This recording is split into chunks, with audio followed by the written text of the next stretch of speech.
Let's throw our ball now to Mr. Zach Berman himself, who is in what I believe to be his favorite place on earth, MetLife Stadium, the classiest place around. Zach, how you doing? What was the vibe in the locker room? My favorite place on earth is being there with you guys. So this is, I suppose, the next best thing, right? Shots fired at your family. Yeah, jeez. Yeah, fair enough. We're not going there. The vibe in the locker room. Look, this was a locker room that kind of felt like they saw this coming, right? That it was the type of game they expected. It was a locker room. I don't want to say it was like an "I told you so" locker room, but it was like, yeah, this is who they felt they are.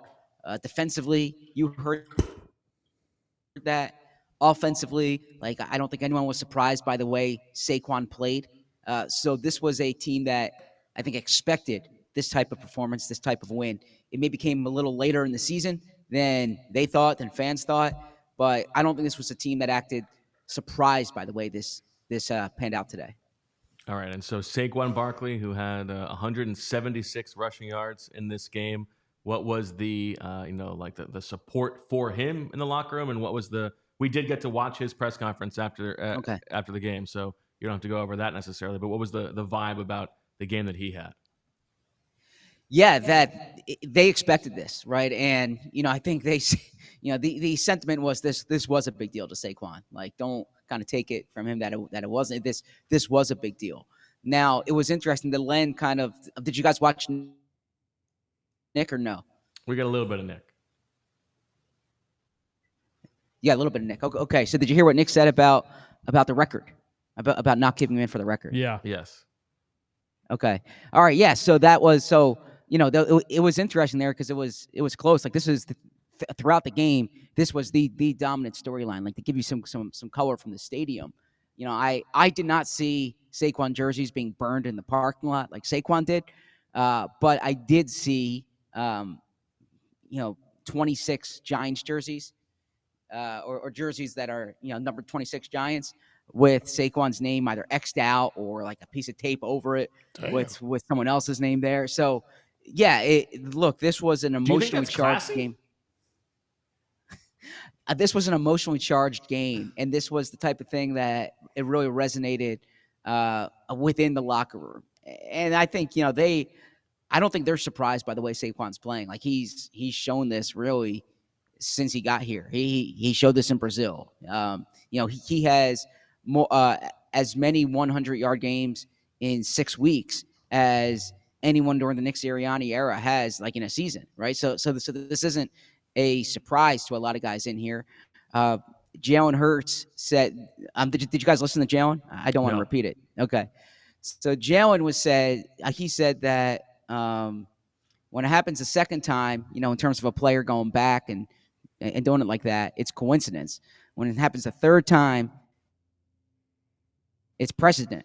So he says we need to see who they can do it for next time. So maybe the Jahan Dotson return game or something like that, right? But he was asked about it in the framework of A.J. Brown and the game A.J. had against Tennessee last year, and then Saquon follows it up with this game. And then there was a lot of support for Nick in the locker room, but Saquon specifically, these guys expected this type of game. They knew how significant it was for him, and they saw it from the jump in terms of the way he played.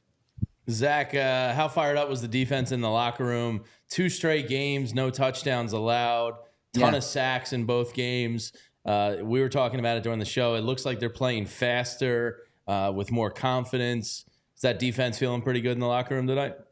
Oh, absolutely. I spoke to a number of the defensive players, and when I said that they saw this coming, that's more kind of targeted toward the defense, because that was a sentiment that was shared collectively, and Vinny knows this well. You hear the expression, sacks come in bunches. Like, they're not surprised by the way these past 2 weeks have looked that way. There's a lot of, there's a sense of the way they practice. I spoke to C.J. Gardner-Johnson, and he talked about the way they practice during these past 2 weeks. Josh Sweat, he said that he felt he's been a productive pass rusher all along this season. It's just kind of the sacks are coming now. He didn't think like anything is different the past 2 weeks. I spoke to a few of the Georgia guys, and they said this is kind of what the design of this was, right? Like they're expected to have this type of performance. Jalen Carter with 2 sacks, Nolan Smith with a sack, Nakobe Dean with 2 sacks. So Jordan Davis said, like, this is why they're here, and they want to be the guys to carry the team. So to answer your question, Jamie, the sentiment was like it's not necessarily that anything changed. They felt that they've had the talent. They felt that that the direction's there from Vic Fangio, but they thought this type of game was coming. And if I can add commentary there, I think a lot of it too has to do with the quarterbacks they faced these last 2 weeks, right? Sure. Like I'm not sure it's going to look like this against Joe Burrow next week. Well, Zach, Vinny raises the point that Joe Burrow holds on to the ball a lot. This is also the NFL. Okay, yeah. So then that could too. But I've covered games when Vinny's been out there where it's like everybody eats, right? And I kind of feel like defensive players. And I don't want to speak for Vinny here, but defensive players know when it's that kind of game, you want to kind of get your stats that day, right? Because and that's really what it felt like across the board on defense. Zach, you would think that the Maras, is it Maras or Maras? Mara. Maras. You would think that the Maras would, if they were classy, would have better Wi-Fi. Is my connection bad? It's okay. I mean, for New York, that should be better. You're like when you talk, it's like a back in the day bootleg movie. Like you talk here, and then the words come like 15 seconds later. It's the dub, yeah. So interestingly, they don't have. I don't want to say it's a pet peeve of mine. Exactly. Oh, we were talking before you they got don't on have. too, man. I need a chapter in that new book. Yeah. We need a new book. They don't have the dedicated Zach, media. That Vinny is the person who brought We All We Need to the Eagles. I did not know that. I thought Brian Dawkins said that. What? Oh. Am I wrong there? You call him a liar? No. What would make you think? Let me ask you that. What made you think that? I thought. What you saw was which I don't know if it was this season or last season. What you saw was him in a pre-game hype video for the Eagles intro season saying it. Is that what it is? Okay. All right. Fair enough then. All right. Yeah, well, that's what you Vinny, saw. you deserve. You deserve credit. Even I got a phone call about that. Like, damn, man, you should have patented that thing. Although I do want to push back on that sentiment though, right? Because like that we all we need. I always thought that when you guys are playing well, you got 70,000 people in the stadium behind you. You got X million people in the Delaware Valley behind you. So yeah, it's I understand the sentiment about the locker rooms. All you guys got. You're in another zone now. The we all we need part came from. Remember, we had just got a new regime, and we didn't start off hot. We didn't start off pretty good, and they was on us. Oh, Vinny, this one, that one. Oh, this is shoot, damn, man. You know what I mean? Can't let it leak into the locker room, man. That's where the we all we need thing came from, and then they just transferred to the next year. Well, but we've been saying we all we got. Since I've been here, you were like those damn journalists and media members are talking bad about us. We don't need them. Yeah, so that's where that kind of came from. So man, damn, you didn't know that. That's crazy. Come on, Zach, man, you writing books. I know. I stuff like that, man. I gotta do better reporting than that. Somebody over there, calm down. Yo, yeah. Look, I need that line to the paperback. That Vinny Curry deserves credit for that one. Now you're also some comments in the chat, Zach, about the background here. Tell us what we got, because some people think it looks like you're peeing sitting down. Definitely not. All right. So here we go. I'm going to turn my computer around for you here. I can hold this. I'm in a booth. So you got the stadium there. But so at NovaCare, at the link, the section behind me is a little lower, so you can put your computer up.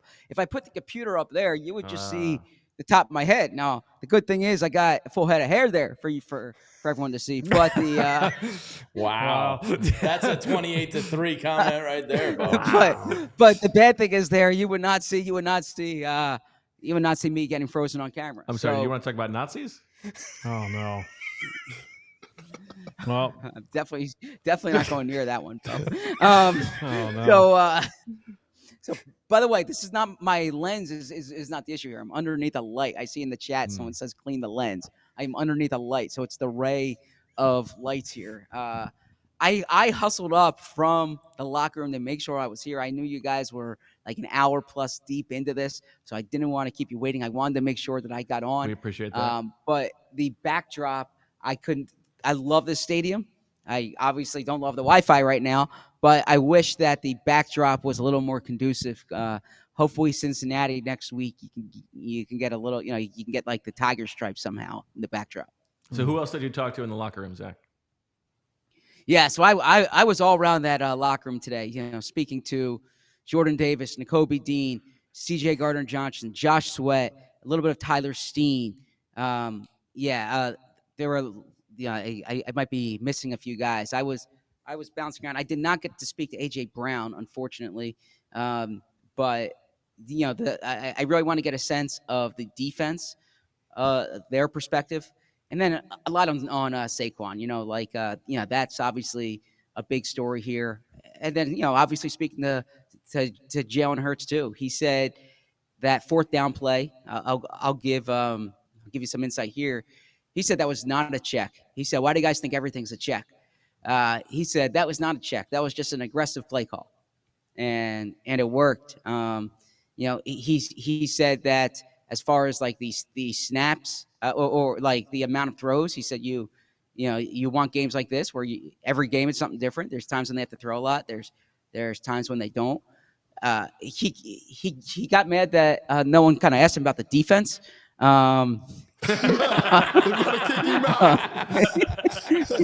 got mad that no one talked about the defense. I wasn't thinking to ask him about the defense, but when I asked him kind of the big picture takeaway from the game, I said, "How do you feel about your offense after 6 weeks?" He says, "You haven't asked me about the defense yet." But Jalen kind of gave a bit of.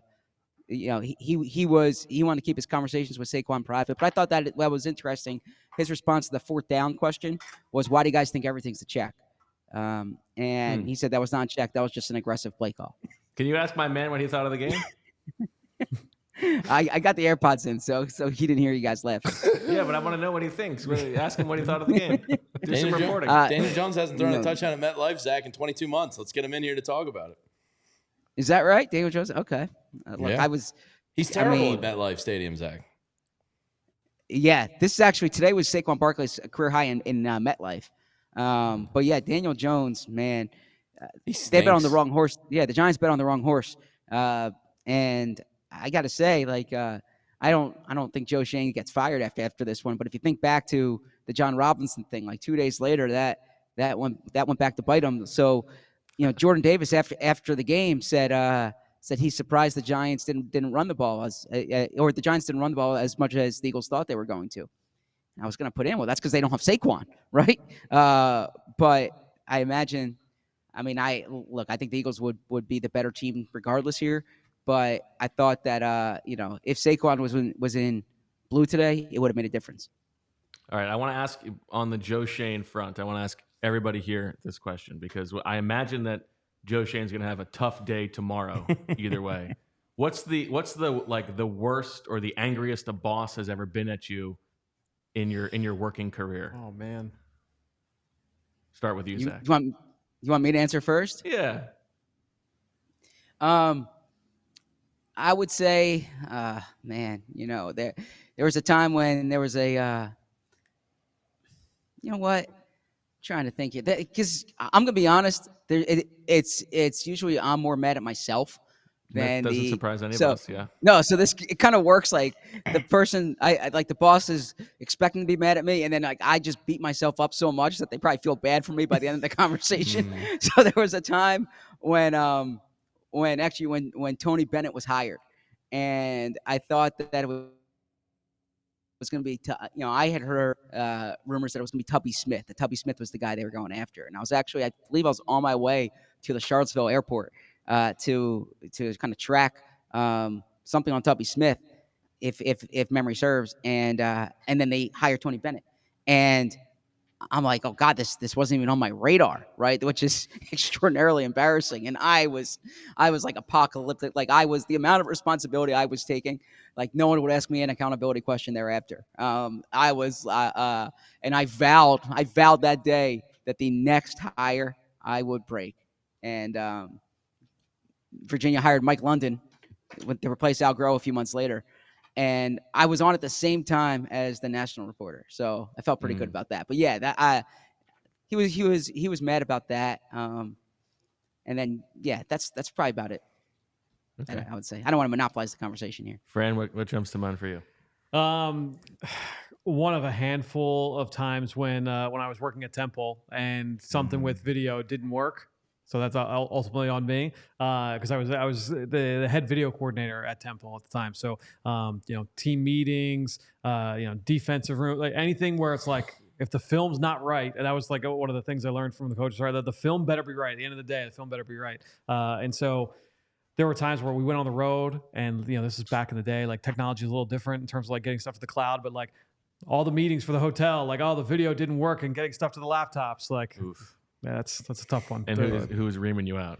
Coach Al? Golden was always pretty good at let me have it, but then he was always good at like all right, I'm gonna give this to you now. Right. I'll be back in 10 minutes, like to check on you and make sure everything's good. Yeah. So he was, there were a couple of those and honestly, the ones where he was most mad weren't the ones where he yelled. It was more like I'm disappointed. Oh yeah, that was the one that always got me most. Yeah, of course, for sure. I think mine. I was about to say when I let a curse out from Charlie Manuel over the air, and then this other one came to me when I was with Sunday Night Football. I had to pick up one of the bigwig executives from Philly Airport, and he was going out of the airport to the departure gates. And I kept making laps, and I'm like, dude, I don't see you. And he was like getting really pissed at me on the phone. He was calling my direct bosses, being like, this kid's an idiot, blah, blah, blah, blah, blah. And I did like 3 laps, and I'm a young kid just trying to get into the industry, and I'm like freaking out. I'm like, this is my airport. I live here. I know what I'm talking about. Turns out he left. And he just left? No, he left through the departure gate. Did he apologize? Not to me, but he did to my boss, which I kind of, and I was like, I told you guys, but it was like, I thought I was fired. And it turned out I was right. So it was kind of nice. Okay, that's good. How about you, Vinny? No, I don't think I ever had a. You never had a traditional Jim Washburn. I'm sure he was yelling at you. Oh, yeah. I mean, we should get in, when Jim was here, if Fletch did something wrong, or I got in trouble for it. Like, that shit is crazy. Like, Fletch didn't say nothing, bro. Y'all know how Fletch is, man. Dude had a mind of his own, bro. He used to do something wrong back then, or say something, and he'd be like, well, your boy, I'm on your ass. And it's like, tell him that. Like, no, so that was just crazy. Who was the angriest of your position coaches in your career? Definitely him. Jim. Yeah, definitely Jim. He just demanded greatness so much. He didn't care how young you were, where you was drafted, how you was drafted, how you got here, or when you got here. He didn't care about none of that. And if you played bad, he'd let you know you played bad. And he'd be like, I should call your fucking parents. Like, bro. Tell them how terrible you are. Like, but it made you work that much harder and make you want to run through a wall for him. This was not my boss, and I think I have told this story before. But it was either my intern year or the first year I was full time. I had written the game story about how the Eagles defense gave up 27 points or whatever it was, and I got an email at like 3 a.m. from defensive coordinator at the time, Sean McDermott, who had never emailed me before. It was like, actually, the defense only gave up 20 points because the opposing defense had scored a defensive touchdown. And so he was like very aware of what was being written. And he then was fired a month later. So he was right to be worried about it. But I was like, oh my God. Like the defensive coordinator has emailed me like that I messed up. Like, oh my God, I'm so sorry. Like, I'm so sorry. I will correct this right now. So there you go. That's my Joe Shane moment. There was a time where something happened on a show. Bo was pissed off. I was like really frustrated. And Emily says, Bo's not your boss. And I'm like, well, sometimes it feels that way. As you sit there in silence while hoping to write a story, and we're just talking about past work stuff. No, I'm enjoying this. I'm enjoying this. This is a good show. Zach, you are the man, man. What can we What's what can up? we look forward to reading So on you are the man. PHLY.com? Yeah, so I appreciate that, Vinny. Thank you. So there's a few things here. I'm going to do the style that I've done the past few weeks that you made fun of me about last week, where I write words and I get to the end. But no, it's a way of covering A story that ties together from start to One finish. sentence strings into another. So it's going to start with Saquon. It's going to get to the defense. It's going to get to the Georgia guys. It's going to involve the slow starts on offense. And it's going to kind of look ahead at kind of where they are at this point in the season. So I think that's notable. I will also say there were no big injuries of note today. Mekhi Becton, I'll give you some color here too. Mekhi Becton, who left the game with a concussion, he was standing outside the locker room greeting everybody, doing his handshake, choreographed handshakes and whatnot. So he was fine. Now typically, I've seen injured players do this before. A.J. Brown did that in the same place a year ago, didn't play the following week. But with the concussion, sometimes if it's a really bad concussion, like the guy's not around, Mekhi Becton was there waiting. So that didn't seem serious, relatively speaking. I know all head injuries are serious. Slay went back in the game. So they seemed fairly healthy, which is a good thing here. And yeah, I mean, I really do think my big picture takeaway is this is a team that was not surprised at all by the way they played today. How about you, Zach? Big picture, does this performance make you feel differently about the Eagles than you did 24 hours ago? Good question. No, it doesn't. I think within the context, I think had they lost today, it would have definitely made me feel different about the team, right? Because I think it's important on an NFL schedule. Like you need to beat the teams you're supposed to beat.